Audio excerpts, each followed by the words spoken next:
So briefly about my experience. I'm a qualified property valuer is where I started my career nearly 20 years ago. I am that old. Would you believe I started when I was 12? I used to work on a lot of all the lenders type work. What all valuers have their time in doing that, but also okay. I know she did.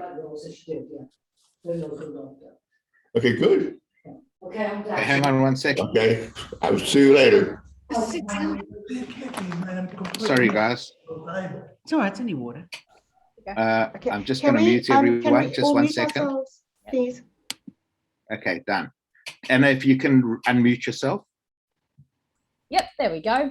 I'm glad you know how to drive it better than me. So started off doing valuation work, did a lot of challenging valuation work, institutional stuff, in infrastructure assets, and a lot of mortgagee in possession. So I know the power of leveraging, as Ivan and I were touching on when we started. I also know the downside of leveraging too heavily, and valuing a lot of mortgagee in possession assets for major lenders is a pretty heartbreaking job, just to be completely frank.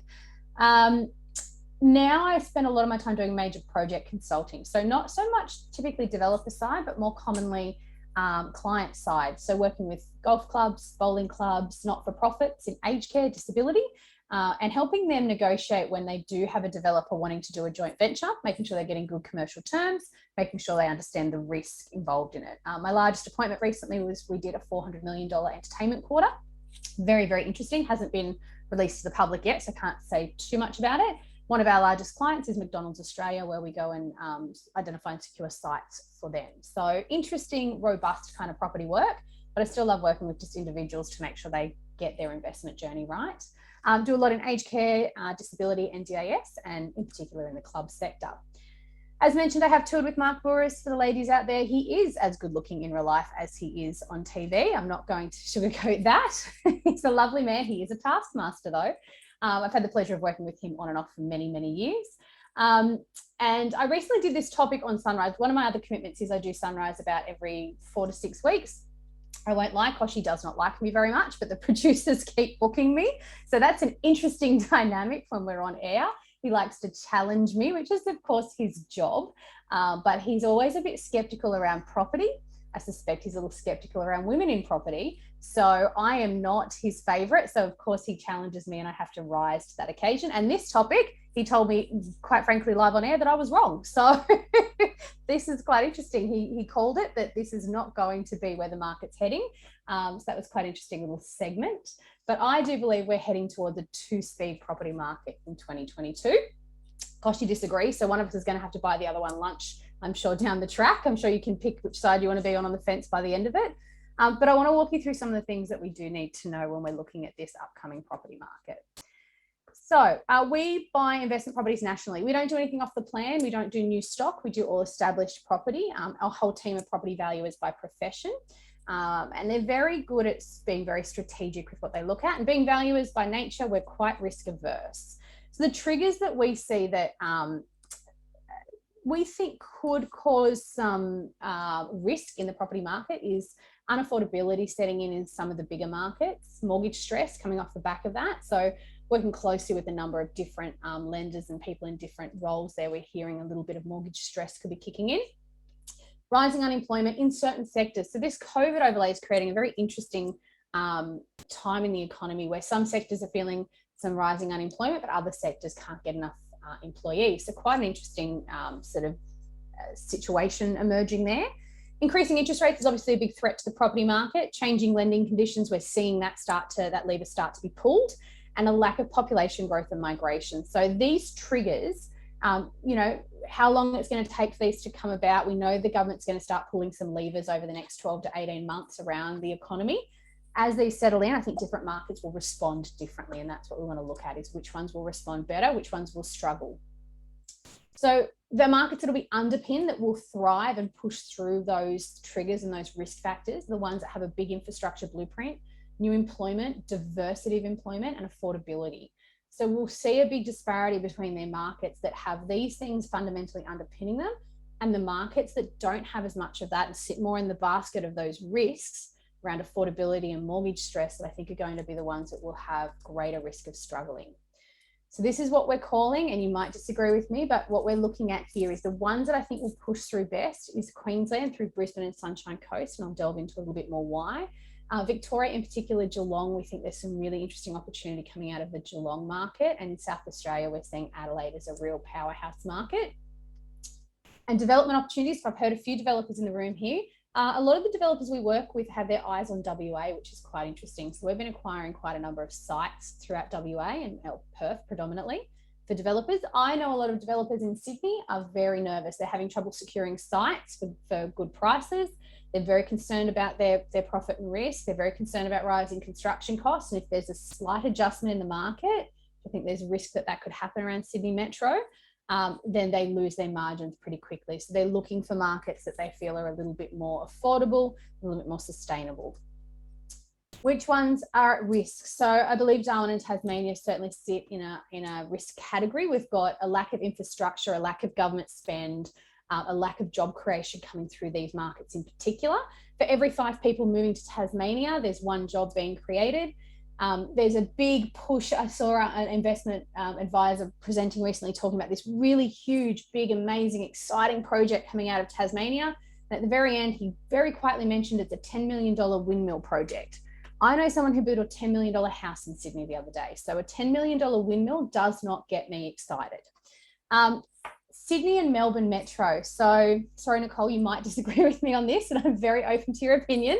And I'm saying it about my own capital too. I live in Sydney. I love Sydney. I've got lots of equity in my own home that I'm definitely pulling out at the moment, but I think there is a little bit of a risk sitting in these 2 markets because of the affordability factors around if there's a little bit of an increase in that interest rate or a change in that lending environment. Our 2 big capitals are very expensive markets at the moment.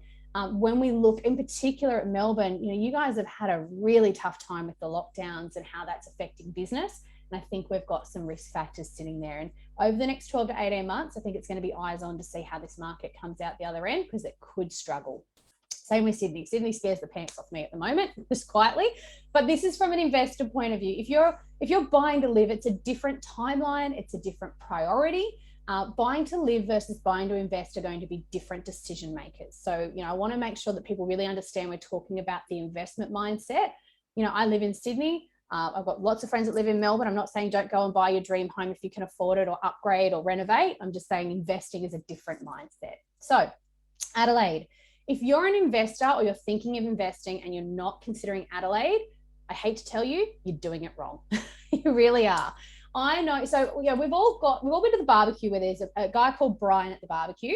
Brian, sorry to any Brians in the room, but Brian at the barbecue is a property expert. We all know one. He bought a property in Ballarat in 1987 and he made some money. And he's done his 2-day online property course, and he will tell you exactly how to invest. He also calls me an evaluator, which is our favorite terminology as valuers, and asked me to evaluate his property in Ballarat that he bought in 1987. We love Brian. He's fun. He's really fun to have a beer with. And he'll tell you how to property, even though you might have been doing it for 20 years. I can tell you now, 3 or 4 years ago, when I'd meet Brian at the barbecue, he'd laugh at me, he'd scoff at me, he'd tell me to go get him a beer, and he'd say, Adelaide's never going to go up in value. What are you talking about? Why would you buy in Adelaide? No one's even heard of Adelaide. I want to go back to the barbecue and just show Brian this for fun. So 19.1% growth in the last 12 months in Adelaide. Adelaide is up there with the big cities, with the big boys. It is doing really well. Properties are selling quickly, under 100 days on market. Look, I can tell you now, it's in real time, what we're seeing is about 2 days. Everything sells the day it's listed. Makes our job really hard. And vacancy rates are rock bottom. So I bought another property in my own portfolio, the second one in my portfolio for Adelaide. Settled 4 weeks ago. We had it listed for rent on Friday afternoon. Didn't show it over the weekend because we were anticipating, settlement can be delayed, things like that. It settled at 3, got listed online at 4. We had applications coming in sight unseen on Monday morning. We had inspections on Monday afternoon, rented on Tuesday, and tenants moved in on the Friday. And that's pretty common of that market at the moment. Why is this happening? We've got an infrastructure spend of $45 billion for South Australia. This is unheard of. It is a significant infrastructure spend for any capital. It's actually the biggest infrastructure spend in any capital in Australia at the moment. We've got new employment tipped at just under 50,000 new jobs, which has come from a government department, not me with a bottle of wine on a Saturday night just playing guessing games. And we've got high rental demand with quite affordable housing compared to some of our bigger capitals. Got the military boat project at 39 billion. It's been in the media. It's been controversial. The government took a $39 billion contract with France, ripped it up, and then signed one with a few other countries. Who knew you could rip up $39 billion contracts? I can't even rip up a $100,000 one without being called to question. But anyway, apparently my lawyers aren't writing them as well as the government. But this is a standout program that's being run through there with building and manufacturing of the military boats. So it still is there. It hasn't disappeared. It's just changed the nature of it a little bit. This hospital that's been built in Adelaide at 2.4 billion, it is the single most expensive building in Australia and number 7 in the world. There is cancer treatment facilities in the hospital that will only be seen in the likes of 1 or 2 other countries in the world.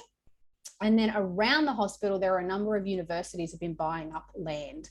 I have no confirmation there's going to be a program, a research program between the unis and the hospital or a medical program.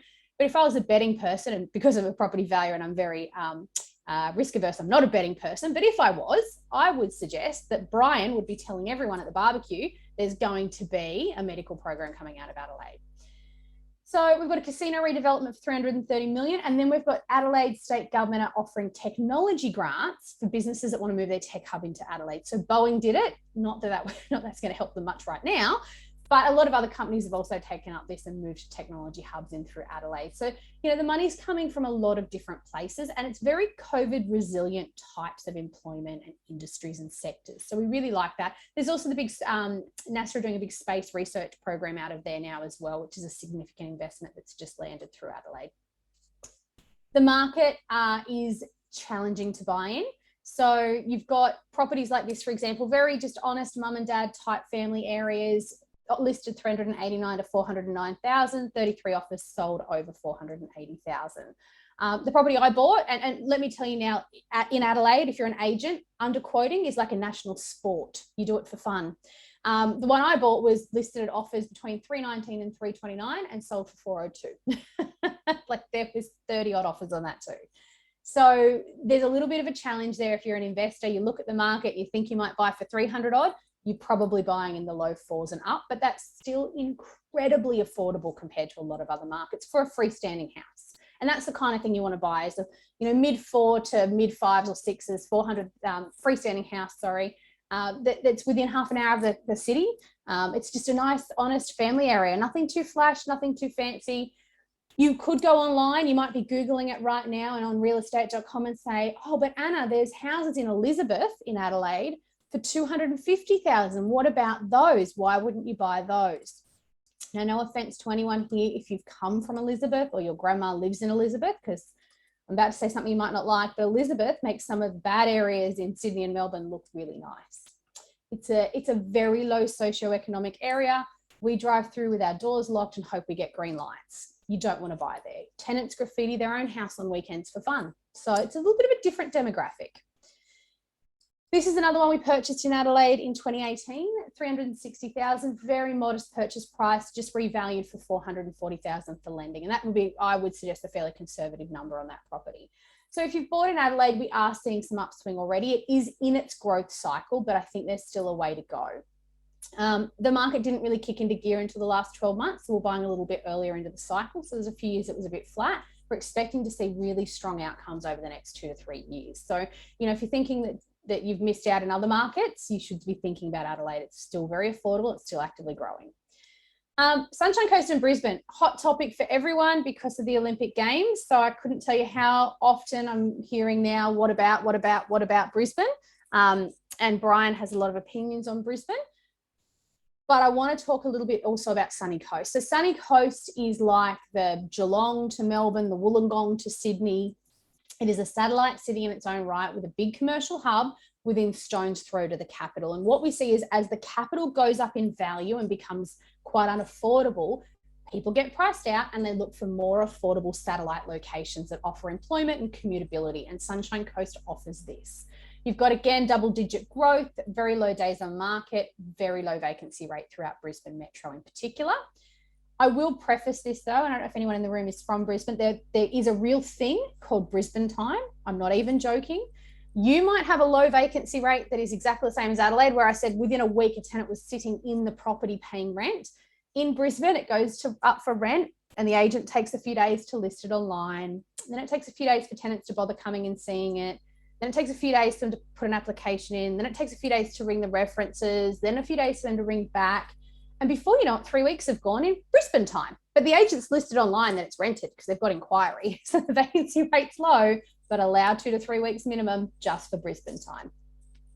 Now, $4.5 billion infrastructure blueprint, not nearly the calibre of what's happening in Adelaide, but still not a bad number.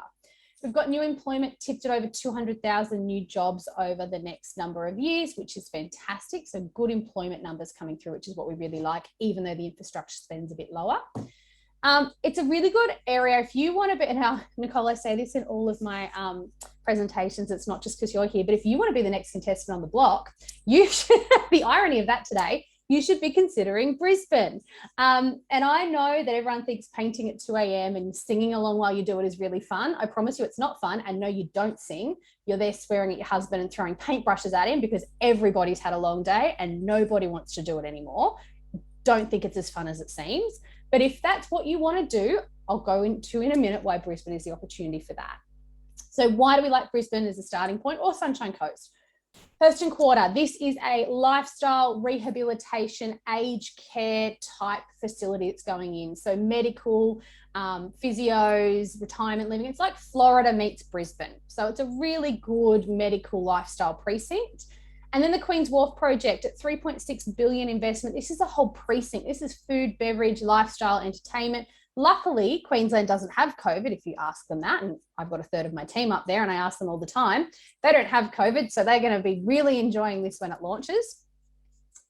We've got also redevelopment up through that Sunshine Coast pocket with the Maroochydore City Centre going in at $2.5 billion worth of redevelopment. And then there's this master plan city, which has got a lot of commercial as well as residential. I'm always a little nervous about going into locations that are just a lot of new housing being developed, you know, a new house and land package or new house and land package, and high-rise units as well. They get very oversupplied. One thing, if it's the only thing you take away from today, is oversupply is your biggest risk factor in any market that will put downward pressure on values and downward pressure on rental returns. So always be cautious of that. When people say it's a new growth area, just because they're building a lot of stuff doesn't mean it necessarily equates to property value growth. It's not the same thing, but a lot of investment gurus will just use that terminology. This one, though, I quite like because it is master planned. It's very well considered around employment and infrastructure, and it really starts to link. It's on the southern end of the Sunshine Coast, which links that northern pocket of Brisbane into that southern pocket of Sunny Coast, where at the moment there's just not a lot sitting between there. Wynnum West, this is a property we purchased in 2017, revalued recently at 700. I sat down with two guys a few weeks ago on Zoom. They wanted to invest with us and they insisted that I was wrong and they can buy a property in Brisbane Metro for $350,000 because their mate did it. I reckon their mate was Brian. And eventually I pried out of them that their mate did it 4 years ago. I said, maybe Ipswich, but that's not Brisbane Metro. Maybe the back end of Logan, still not Brisbane Metro. Even there it'd be hard. But what we're talking about here is Brisbane Metro. This is what you're sort of spending. People are very, I think, a little bit misaligned that they think you can still get into Brisbane really, really cheap. You're spending $700,000, $800,000, $900,000 to get a good quality property. And there's a very basic recipe. If you're going to go house shopping in Brisbane, follow this recipe. Freestanding house, not in a flood zone, within Brisbane Metro, sort of 25 minutes of the city centre, and you won't go too wrong if you get that formula right. Units, don't touch them. You guys that are from Melbourne have seen it, where there's units everywhere. The lights are off because no one's living there because they're oversupplied. Brisbane is in this same basket and heading down that path. This is an example of sort of stock that we see in Brisbane if you're investing. And as you can see on the left-hand side here, this one in Boondall, at 618,000, it was the perfect renovator. That house inside was terrible, absolutely terrible. If you're looking at sinking into a project in the low to mid sixes, you're still picking up good quality properties with good bones. You've just got to be willing to get in and do some work. Whereas once you get over to this one at Castledine, something more modern, you're well into the eights. Heading over on the other side, we've got a bit of Sunshine Coast examples. So 600,000 to 700,000, you're getting a nice, modern, low engagement, low stress kind of property. And that's probably the difference. Brisbane is full of Queenslanders, which is, you know, French for money pit. houses that need renovations, which is French for painting at 2 a.m. And properties that, you know, just aren't that low maintenance, low engagement style property necessarily. Whereas when we go into Sunny Coast, there's a lot more of this sort of stock. So, you know, you've got to have a think about what sort of investor you are as well when you're picking those locations. But with the games coming, now I do want to preface the games thing before I move on to Geelong. The games is going to be the Queensland games, not just the Brisbane games. The games are also, yes, there'll be infrastructure going in, but there's already a lot of infrastructure that's hanging over from the Com games that they'll be repurposing and reutilising. So the idea that everything's going to be built new and it's going to be the biggest infrastructure blueprint we've seen since the Olympic Games, I think is a bit of a misconception there. I think we're going to see a bit of new infrastructure. Yes, they're talking about putting in the village down around Robina, but we've also seen in years gone by where governments have done this really wrong and built stock that's not appropriate for the market, and then it has trouble being repurposed into the market when they build it to purpose built for the Olympic Village, and they don't make the properties livable beyond the Olympic Village scenario. So, you know, I think the devil's going to be in the detail a bit here as to whether they get this right or not. But I think there's still opportunity there irrelevant of the games. And, you know, the games is 10 years away. So, yeah, it's not the magic wand for next year in the property market. All right, another market we think is going to push through this, you know, 2-speed scenario and be in the better basket, not the risk basket, is Geelong. So Geelong's had 15.7% growth in the last 12 months. I think that's a little bit of a lockdown phenomenon. We saw it being a bit of a softer market leading into this last year. I think, you know, with the lockdowns, there's pent-up demand, there's not enough stock, and then we get buyers paying those panic prices a little bit. Prior to that, it was a little bit softer. This is probably a little bit out of cycle growth for Geelong to be hitting double-digit growth, but that's okay. It's earlier in the cycle, and that's when you want to get in. You want to get in just before properties are about to go up in value in that growth stage or early in that growth stage. If you're buying at the peak, it's you know, you've left all the money on the table. And that's on a sort of 3 to 5 year property strategy sort of outlook. I know a lot of investors hold their properties longer, but and I suppose the debate there as well is, and Andrew Morello and I, we're good friends. We have this debate very publicly on stage in front of hundreds of people many, many times. He definitely does not agree with me. He believes you hold property forever. And that's great. And that's a very common belief. I believe you hold property until you can achieve your goals or until it's causing you financial stress. So if there's any financial stress, don't lose sleep over an investment property. If you can achieve your goal, buy your dream home, buy the business, invest in your business, set your kids up, whatever that might be. If you've got a property sitting there and you're pushing back the goal you set out to achieve by investing in it, just so you can hold it forever, that's really counterintuitive to what you set out to achieve. So if you've got a property in your portfolio that sets you on a path to get those goals, you know, do it. But if you want to hold property for less than 3 to 5 years, you're probably, unless you're a developer and changing the use, at risk of turning it over too quickly. So we usually have a 3 to 5 year outlook on most strategies as a minimum. And life happens. I have clients come to me all the time and say, I don't need something to grow and, you know, I'm going to hold it for 10 years so it can do nothing for 6 or 7 and then go up at 10 years. And then they come back to me a year and a half later and say, oh, I'm getting divorced, so everything's changed. Okay, so we do want to always plan for those outlying scenarios. But back to Geelong, I digress. 15.7% growth, properties are selling quickly, vacancy rates are a touch higher, but anything under 2% is still a very good vacancy rate. Very low, it means that there's good supply and demand. What we like about the outlook for Geelong, aside from the fact that it's a satellite city growing off the back of Melbourne, as Melbourne goes up in value, and Melbourne is a powerhouse market, it's going to see good gains over the next 10 years. There's no doubt about that. Whether there's a few challenges on the way through that, I believe there could be, but if you take a 10-year look, it's a powerhouse. People will get priced out of that, especially first home buyers. It's going to push out through these areas like Geelong, which now has the fast train commencing. You know how every politician says they're going to construct a fast train and none do? Luckily, Melbourne finally came to the table, came to the party and did what they said they'd do. So this is really great for the area. Another thing that's just landed as well, which is really interesting, I'd be really interested in our Melbourne people's view on this. The government have just announced a new first home buyers contribution scheme where they're putting in up to $200,000 as a deposit power for first home buyers. There's criteria to be met. And that's actually a shared equity arrangement. So it's not a loan. It's not a grant that you get to run away with. They actually have ownership in the property with you as a first home buyer for a period, and eventually you buy them out or re-leverage the equity and refinance. At 200 odd thousand as a shared equity structure, this is pretty sort of pretty unique, that this is not something we've seen in many other places in Australia. We've seen some smaller shared equity sort of structures through different banks and schemes, but they've not been very successful. This one's pretty groundbreaking, but there's only a limited number of them. I think it's might be 3,000. I might have to fact check that, but there's only a limited number of them. So I'm wondering if first home buyers are going to rush out and start buying properties with that framework and structure, and that will again push pricing to that bottom end, but only for a period. So that will be really interesting to see how that plays out. Perth for our developers in the room. So if you're thinking of developing, you are developing, or you're doing development finance, this is something I think you should really have eyes on. Perth has now finally gotten over its 10-year slump, which is great for Perth.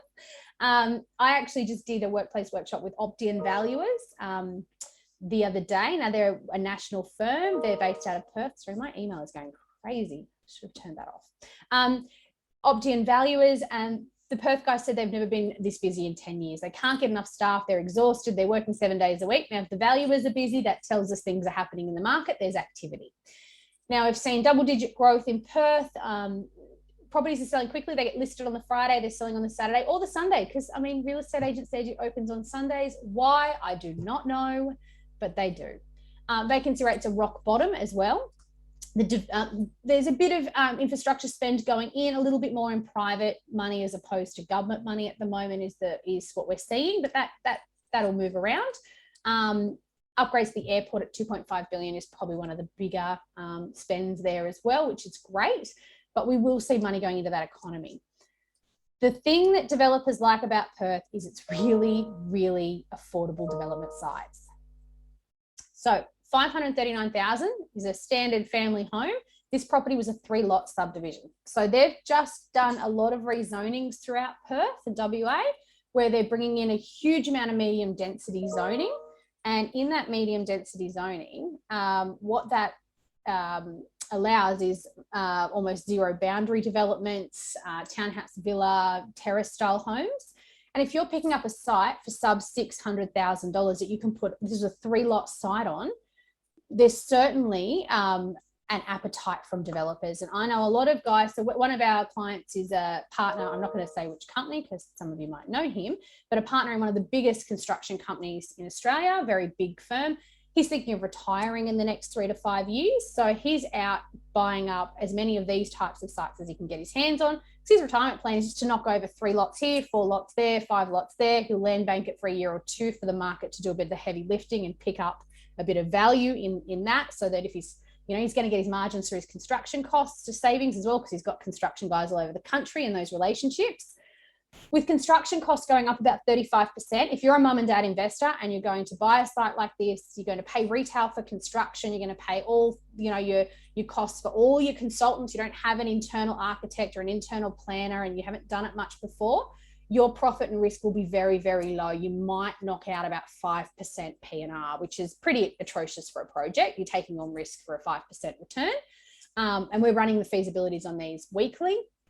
And being a valuer, I can promise you my feasibilities are pretty good. There's a lot of stuff in this world I'm not good at. Parenting, terrible at it. Cooking, wouldn't eat my food, you'll die. But feasibility is something I've done a few thousand of. There's about a 5% P&R in this if you're a retail style developer. But if you're a developer that's got your construction teams, you can save your money through construction and you've got a little bit of skills around doing some of this yourself. And you, especially if you let the market pull a bit of value through in the next 12 months to 18 months before you kick off the project, that's where you'll start to see your margins. And these guys are just buying up, multiple ones. All right, I will now do a quick round on commercial and then we'll wrap up, being mindful of time. So that's a bit about resi, the markets we see where the best opportunity is. For those of you interested in commercial, I'm going to preface this. I've done a lot of work in commercial. I know commercial, but I am not the commercial expert in my company. So you may ask me a question that I have to defer off to Nick, but Nick couldn't be here this morning. Nick used to run the commercial division for Heron Todd White Valuers for Sydney. So very, very experienced commercial guy. He hasn't seen much commercial stuff that he isn't across. I go to him for my commercial advice and questions myself. I worked with him for many years and I've been headhunting him for a decade. Finally got him over recently. It only took me 10 years and a couple of $1,000s worth of lunches to convince him, but he's been great. So commercial is much more of a hot topic we're finding at the moment. We're seeing attractive interest rates sub 3% for some major lenders under $1 million. So it's getting a real interest from investors out there. And if you're, and I could be speaking out of school here, I'm not a broker, but brokers tell me if you're going to some of the majors that have a big appetite for commercial, they will do the loan on one BAS only, which is so different to what came out of the Banking Royal Commission, but sure. SMSF is still a really popular vehicle for it. Again, that's a conversation with your financial planner, but we're seeing an appetite pop up there again.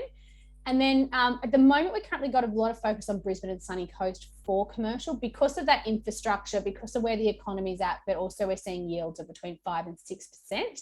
And that's net, so very different to residential. If you've never dabbled in commercial, when we talk residential yields, it's less all your costs, it's a gross yield, whereas commercial, these yields we're starting to talk net. Sorry, I'm bouncing around. Risks. We're seeing compressing yields across the country for commercial because a lot of unsophisticated investors are entering the market. Buyers are skipping due diligence and skipping market research. They're paying overs. You have to be very careful. Here's an example of this. We had a client come to us, I would say a relatively sophisticated businessman, but just because you own a big business doesn't mean you get property. And I found this out firsthand. He brought this property to us, right? So we were searching for him. He's got about $5 million sitting in his bank at his disposal to invest with. He brought this property to us. We did a bit of research. So it was a new retail in WA. So firstly, retail gave me the heebie-jeebies right now. WA, not in a metro area exactly, also made me feel a bit nauseous. We looked into it for him, gave him that courtesy, and found that the rents, very new building, the rents are 35% over market.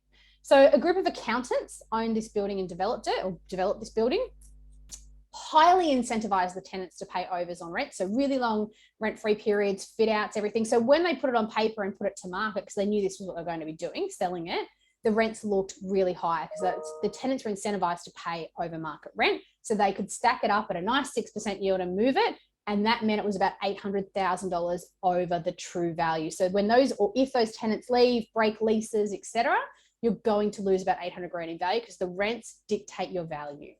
Nick did all the research on this and came up with all these answers within, a couple of days. But the client said, but my wife's fallen in love with it. And we're like, wow, fallen in love with and commercial investing should not be in the same sentence, firstly. And really interesting, this is the investors entering the market. He still wanted to pay over $3 million for this property. We spent more time talking him out of it than we did doing the due diligence on it.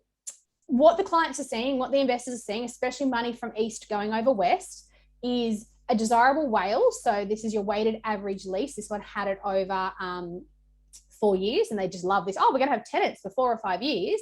And the 6% yield on paper looks great. Multi-tenancy, they thought tick, tick, tick, even if we lose 1 or 2 tenants, we've got, I think it was about 11 in this development, but they were all very small startup niche businesses like a candle shop and a, first time massage shop and all stuff that's really susceptible to COVID, but don't worry, they don't have it in WA, so that'll be fine.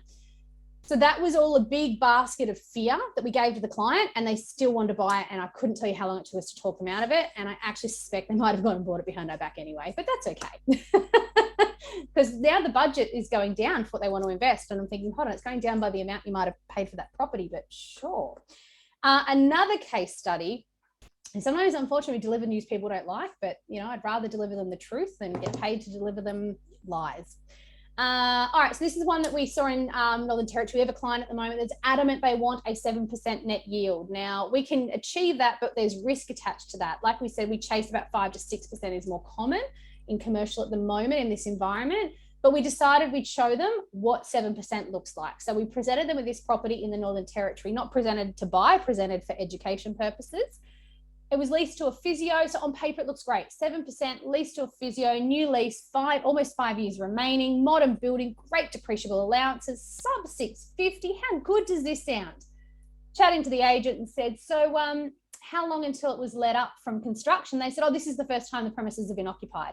It's a 6-year-old building. So we said to the client, you can get 7%, but you've just got to be okay to sign off for a 6-year vacancy period.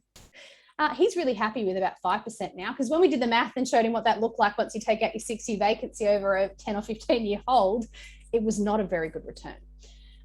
We don't need to be very good at maths to work that one out, do we? So what do we like? We love industrial. Even with COVID, even pre-COVID, the threats that impacted the commercial market, which were people working from home anyway, online retailers coming in, Uber Eats, all of these are threats to this market, not just COVID.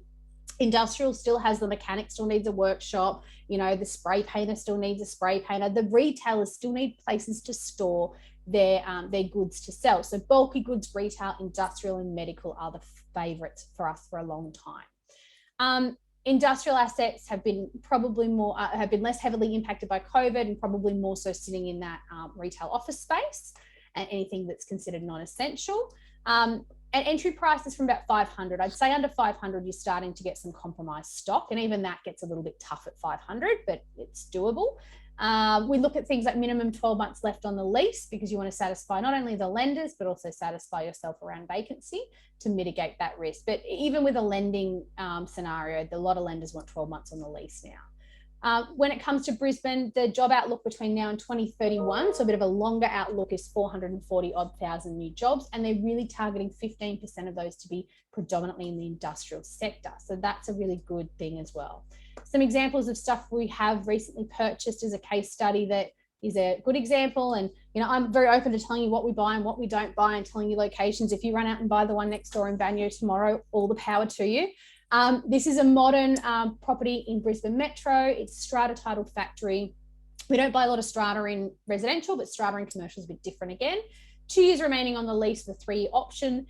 Purchased under 650 with a 5.15% net yield. This is what we consider a very lower risk sort of good quality commercial investment. Similar to this one as well. This was brand new. We rarely do off the plan. This one had been built and was all done, so there was less risk. Strata factory again in Brisbane Metro. This was mid-800s. The interesting one about this, so we often buy stuff that's tenanted because obviously it satisfies lending. But with this client, they actually could pay cash. So what that allowed us to do is we looked at everything in this same complex that was already just leased up. That was selling around $1 million. Whereas if they were happy to buy the one that was vacant possession, they got about a 15% discount, which is a significant amount of money in discounting. We knew the market there, things were leasing up pretty quick. They only had about 3 months vacancy on this. And that, the amount of savings at 15%, that's, well into about $150,000. That buys a lot of vacancy. So as long as you know the market and you know there's an appetite for the product and the vacancy is going to be low, if you can get around the lending challenges, there can be a really good opportunity to buy something vacant possession. And that pulled through about a 7% net. And that was just a little bit earlier. We bought that probably 6 months ago. 7's really hard to achieve now. But they also had that vacant possession. They got a very big discount for that. And that's why it got a better yield, because the discounting, because no one wants vacant possession. I go online and have a look for commercial industrial properties in areas we're targeting. As soon as you click that must be tenanted, you go from 44 options down to 2. And we're always on the phone to agents every single day for commercial stuff. Nearly every deal we do happens off market, to be honest, with commercial in particular, not always res. But there's a real lack of leased stock with that period left on the lease. That's me. If you want to have any more information, you want to chat strategy, you want to chat areas, I'm more than happy for you to reach out to me directly. But I'm open to questions if anyone wants. I see there's a lot in the chat box. I'm sorry I haven't been looking at that, but if anyone has any questions, I'm happy to answer them.